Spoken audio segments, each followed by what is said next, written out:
Psalm chapter 121 verse 1 says, I raise my eyes to the mountains. From where will my help come?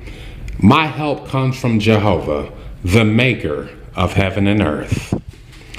Jesus Christ said that if you have faith the size of a mustard seed, you can tell this mountain, move from here to there, and nothing will be impossible for you. With God, all things are possible. This does not depend on men, but depends on God. It is not our faith that moves mountains. It is our faith that moves God, and God moves the mountains. Now, how do we move these mountains? How do we have the kind of faith that helps us to move these mountains? Well, first we need to understand that it is not always God's will to remove the mountain or the obstacle, but it is His will for us to go through. Not go around it, but go through the mountain. And you cannot scale a mountain with one step. You need to take it one step at a time, one day at a time. So we gradually overcome the mountain or the obstacle. Now, why is it God's will that we go through these things instead of removing the problem miraculously?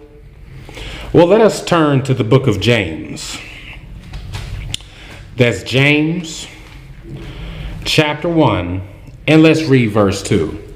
And it says, consider it all joy, my brothers, when you meet with various trials, knowing as you do that this tested quality of your faith produces endurance. And it continues, but let endurance complete its work, so that you may be complete and sound in all respects, not lacking anything.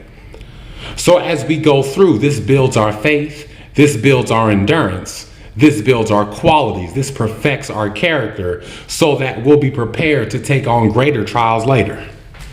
And as it says in Peter, 1 Peter, sometimes we must go through certain things. God allows us to go through these things. Why? Well, we have further confirmation of the reason why. 1 Peter chapter 1, verse 6. Because of this you are greatly rejoicing, though for a short time, if it must be, you have been distressed by various trials, in order that the tested quality of your faith, of much greater value than gold, that perishes despite its being tested by fire, may be found a cause for praise and glory and honor at the revelation of Jesus Christ, as you attain the goal of your faith, your salvation. Yes, so God allows us to go through these trials to develop our faith.